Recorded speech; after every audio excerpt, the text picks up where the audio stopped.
Choose your character.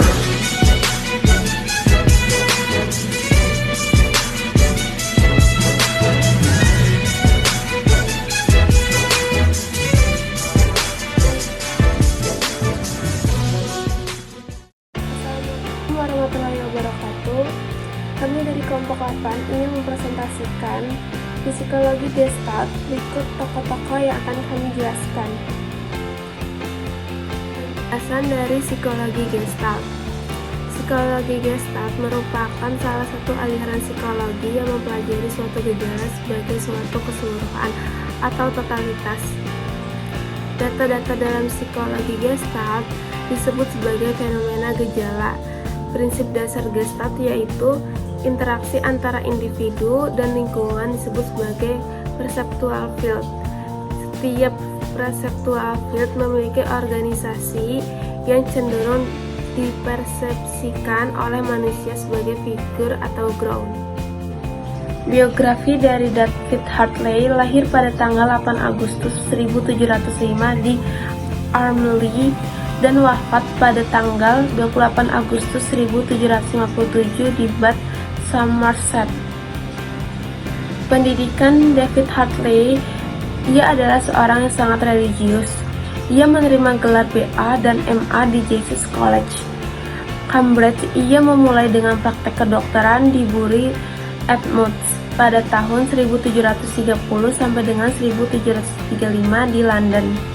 1735 sampai dengan 1742, ia sebagai dokter pengembang Inggris yang dikreditkan dengan perumusan pertama sistem psikologis yang dikenal dengan asosianisme dan menulis Observation on Man, His Frame, His Destiny, and His Expectation tentang kerangka manusia mengandung kontribusi untuk psikologi dan tugas dan harapannya. Teori dari David Hartley. Yang pertama adalah ia merumuskan teori neurofisiologis tentang ide-ide dan juga menggambarkan aktivitas fisik dalam hal sosial. Dan yang kedua ada mengembangkan teori komprehensif asosiasionisme yang mencangkup memori imajinasi, mimpi, dan moralitas. Dan yang ketiga atau yang terakhir ada David Hartley menggagas bahwa pengalaman yang terjadi secara konsisten direkam oleh otak menjadi satu paket. Pengaruh David Hartley di bidang psikologi. Karya David Hartley penting dalam sejarah psikologi untuk menunjukkan bahwa tubuh dan pikiran berfungsi secara bersamaan. Mengadopsi konsep asosiasi, gagasan bahwa gagasan saling berhubungan, berurutan dan deskriptif pengalaman dengan menggabungkan konsep logis dengan pandangan sendiri tentang sistem saraf. David Hartley berusaha menjelaskan bagaimana proses mental yang paling kompleks membayangkan, mengingat, dan menalar dapat dianalisis ke dalam kelompok atau urutan kesan indera dasar, dan bahwa pada akhirnya semua tindakan psikologis dapat dijelaskan oleh hukum asosiasi tunggal. Saya akan menjelaskan tentang Franz Brentano. Biografinya, ia adalah perintis dan guru dari tokoh-tokoh psikologi Gestalt. Ia lahir di Marienburg pada tanggal 16 Januari 1838 dan meninggal di Zurich pada 17 Maret 1917. Ia pernah menjadi profesor di Universitas Würzburg pada tahun 1866 sampai 1873 dan Universitas Wina pada tahun 1874 sampai 1880. Pemikiran Brentano. Pikiran-pikiran Brentano banyak kesamaan dengan pikiran-pikiran Aristoteles, sehingga ia sering disebut sebagai neo-aristotelian. Prinsip utama Brentano. Salah satu prinsip utama Brentano adalah bahwa filsafat harus dilakukan dengan metode yang seketat dan setepat metode ilmu pengetahuan alam. Sudut pandang ini jelas tercermin dalam pendekatan empirisnya terhadap psikologi. Penggunaan kata empiris oleh Brentano menyimpang secara substansial dari apa yang telah menjadi makna standarnya dalam psikologi saat ini. Pendapat Brentano, Brentano berpendapat bahwa dasar dari gejala tingkah laku kejiwaan adalah persepsi dalam, yaitu persepsi yang tak terbatas pada persepsi oleh indera-indera belaka. Brentano juga membedakan antara aksi psikis dan isi non-psikis dalam fenomena kejiwaan. Saya akan menjelaskan tentang Max Wertheimer. Biografinya, dia adalah seorang psikolog Jerman yang kemudian memperoleh kewarganegaraan Amerika. Ia dilahirkan pada 15 April 1880 di Praha dan meninggal pada 12 Oktober 1948 di New York pada usia 68 tahun. Bersama dengan Kurt Koffka dan Wolfgang Kohler, ia adalah salah satu bapak psikologi Gestalt. Tahun pertama Gestalt, selama tahun-tahun pertama di mana ia bekerja pada teori-teori Gestalt, Max bekerja sebagai profesor di Universitas Berlin. Selain itu, pada tahun 1921, ia mendirikan jurnal penelitian yang dikenal sebagai penelitian psikologis, yang menjadi salah satu pilar Gestalt. Pada 1929, Max kembali ke Universitas Frankfurt untuk mengajar psikologi, sambil melakukan studi tentang psikologi, sosial, dan eksperimental. Max sebagai pendiri Gestalt, Max dianggap sebagai pendiri teori Gestalt setelah dia melakukan eksperimen dengan menggunakan alat yang bernama stroboskop, yaitu alat yang berbentuk kotak dan diberi suatu alat untuk dapat melihat ke dalam kotak itu. Di dalam kotak terdapat dua buah garis, yang satu melintang dan yang satu tegak. Kedua gambar tersebut diperlihatkan secara bergantian, dimulai dari garis yang melintang, kemudian garis yang tegak, dan diperlihatkan secara terus-menerus. Kesan yang muncul adalah garis tersebut bergerak dari tegak ke melintang.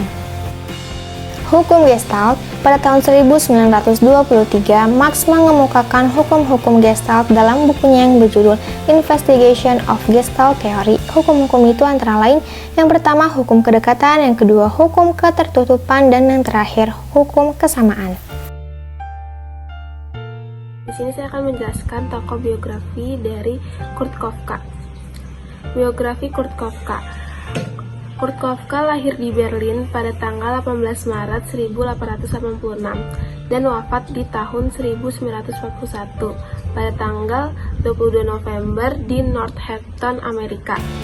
Ia adalah seorang psikologi dan profesor di Jerman. Pendidikan dari tokoh Kurt Koffka. Kurt Koffka berpengaruh di bidang pendidikan. Ia membawa ide-ide Gestalt ke bidang akademik di negara dan perkembangan studinya, yaitu teori Gestalt yang masih digunakan dalam penelitiannya maupun dalam terapi psikologis. Lalu ia melanjutkan pendidikannya di Institut Psikologis di Frankfurt. Kurt Koffka mulai mempelajari fenomena persepsi gerakan. Beliau mendapat gelar sebagai profesor di bidang psikologi eksperimental di Universitas Gießen. Selama tahun berikutnya, ia melanjutkan karirnya di lembaga hingga pada tahun 1921 ia menjadi direktur Institut Psikologi di Universitas, dan setelah mendirikan laboratorium penelitiannya sendiri, ia menerbitkan sejumlah besar artikel yang berkaitan dengan psikologi Gestalt dan menerbitkannya dengan gagasannya tentang persepsi dan penerapannya pada perkembangan psikologi manusia. Pemikiran dari tokoh Kurt Koffka. Dalam The Growth of the Mind, Kurt Koffka berpendapat bahwa pengalaman anak usia dini diatur sebagai semua. Ketika mereka tumbuh dewasa, menurut Kurt Koffka, anak-anak belajar untuk merasakan rangsangan dengan cara yang lebih terstruktur dan berbeda. Dan Kurt Koffka memberikan pemikiran untuk bekerja pada keteguhan perseptual, di mana manusia dapat memahami sifat-sifat suatu benda sebagai konstanta meskipun kondisi seperti perspektif, jarak, atau iluminasi berubah. Pengaruh di bidang psikologi. Kurt Koffka kepada pengaruh di bidang psikologi yaitu penyajian yang sistematis dan pengalaman dari prinsip-prinsip Gestalt dalam rangkaian gejala psikologi, mulai persepsi, belajar mengingat, sampai kepada psikologi belajar dan psikologi sosial. Dari Kurt Koffka tentang belajar didasarkan pada anggapan bahwa belajar dapat diterangkan dengan prinsip-prinsip psikologi Gestalt. teori-teori Kurt Kosta.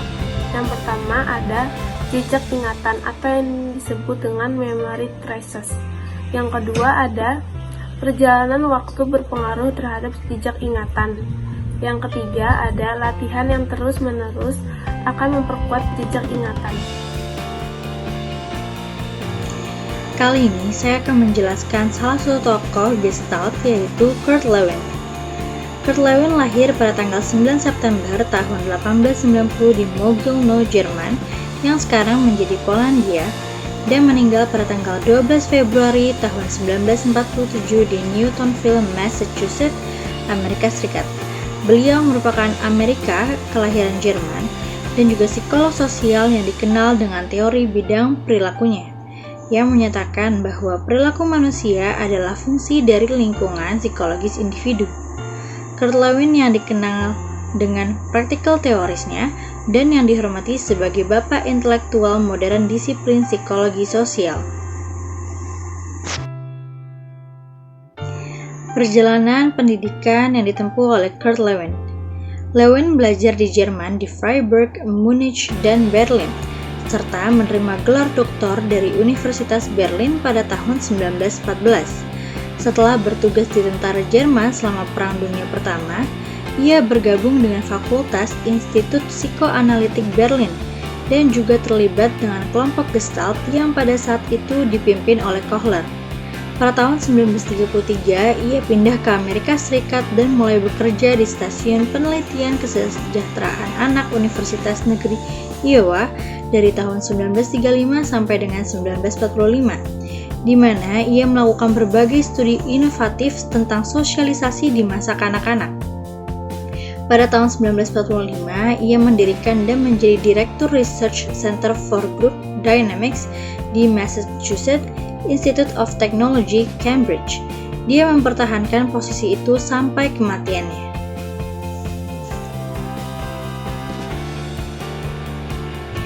Teori lapangan Kurt Lewin.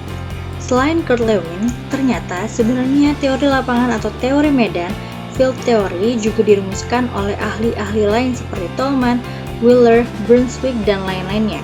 Tetapi banyak yang beranggapan bahwa Lewin lah satu-satunya penggagas teori lapangan. Kelebihan Kurt Lewin dibanding yang lain adalah bahwa Lewin lah yang paling jauh mengembangkan teori lapangan sehingga lebih dikenal dibanding yang lain. Untuk konsep teori lapangan sendiri, Lewin mengadopsi definisinya dari karya-karya Albert Einstein. Suatu lapangan adalah satu keseluruhan fakta-fakta yang ada yang dianggap sebagai saling berhubungan. Dalam teori lapangan dari Lewin, suatu perilaku tidak pernah hanya disebabkan oleh diri orang itu atau ditentukan oleh faktor-faktor di lingkungan sekitarnya. Sebaliknya, perilaku orang tersebut merupakan interaksi dengan faktor individu dengan lingkungan sekitarnya. Dalam menjelaskan perilaku, Lewin terkenal dengan rumus B sama dengan F kurung P, E kurung B adalah behavior atau perilaku sama dengan fungsi P yaitu person dan E environment atau lingkungan.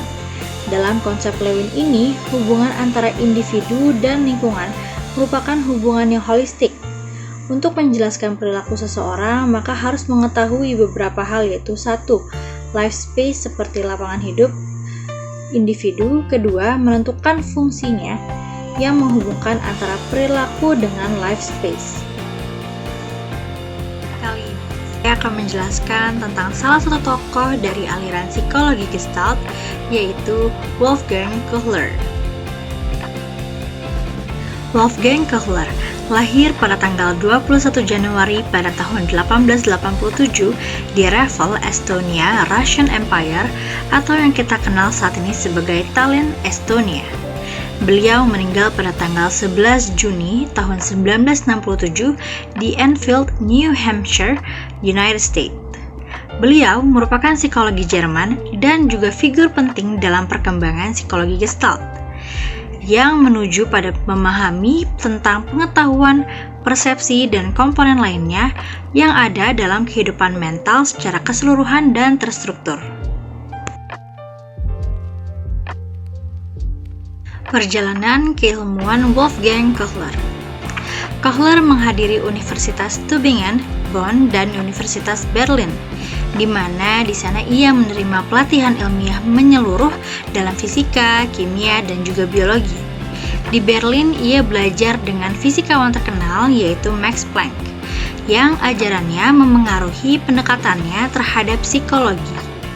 Beliau menerima gelar PhD dalam psikologi dari Universitas Berlin pada tahun 1909 dengan disertasi tentang psikoakustik di bawah arahan Karl Stumpf.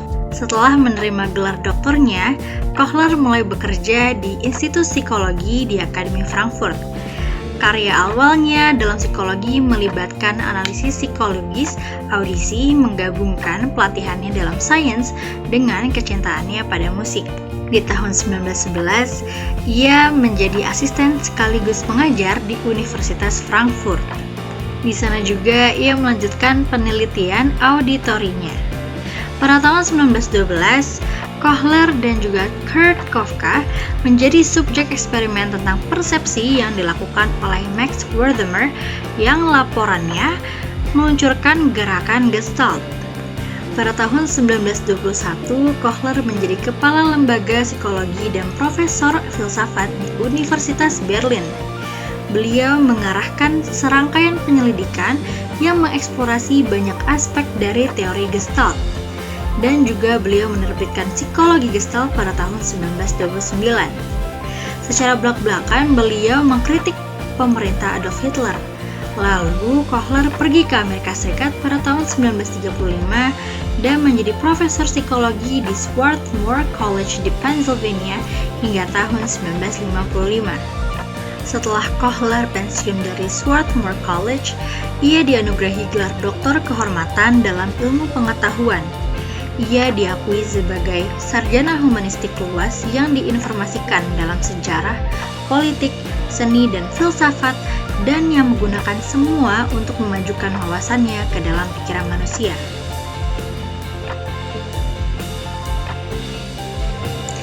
Penelitian dan hasil pemikiran dari Wolfgang Kohler. Wolfgang Kohler melakukan 2 penelitian, yaitu yang pertama bersama dengan Sultan Simpanse dan yang kedua dengan teori insight learning-nya. Sebagai Direktur Stasiun Penelitian Antropoid dari Akademi Ilmu Pengetahuan Prusia di Tenerife, Kepulauan Canary pada tahun 1913 sampai dengan 1920, Kohler melakukan eksperimen pemecahan masalah terhadap Sultan Simpanse. Beliau mengungkapkan bahwa kemampuan mereka untuk merancang dan menggunakan alat sederhana serta membangun struktur sederhana. Temuannya ini muncul dalam Intelligenzprüfungen einer Menschenaffen Klassik pada tahun 1917 dengan judul bahasa Inggris The Mentality of Apes, sebuah karya yang menekankan wawasan dan mengarah pada revisi radikal teori pembelajaran. Kohler mendapatkan ketenaran dengan The Mentality of Apes, di mana ia berpendapat bahwa subjeknya seperti manusia, mampu belajar wawasan yang mengarah ke revisi radikal teori pembelajaran. Fasilitas penelitian kognisi kera ini terjadi di Leipzig dengan dinamai Kohler untuk menghormati kontribusinya. Yang kedua yaitu teori insight learning. Insight learning terjadi ketika perilaku baru dipelajari melalui proses kognitif daripada melalui interaksi dengan dunia luar. Insight learning pertama kali diteliti oleh Wolfgang Kohler. Teori belajar ini berbeda dari ide coba-coba yang diajukan sebelumnya. Aspek kunci dari pembelajaran wawasan adalah bahwa hal itu dicapai melalui proses kognitif, bukan interaksi dengan dunia luar. Tidak ada pembentukan bertahap atau trial and error yang terlibat. Sebaliknya, proses organisasi internal menyebabkan perilaku baru. Sebagai salah satu dari 3 pendiri psikologi Gestalt bersama Max Wertheimer dan Kurt Koffka, karya Kohler selamanya mengubah cara psikologi dan masyarakat umum mendekati persepsi dan kognisi manusia. Karya pertamanya yang cukup populer diterbitkan pada tahun 1917, yaitu dengan judul The Mentality of Apes.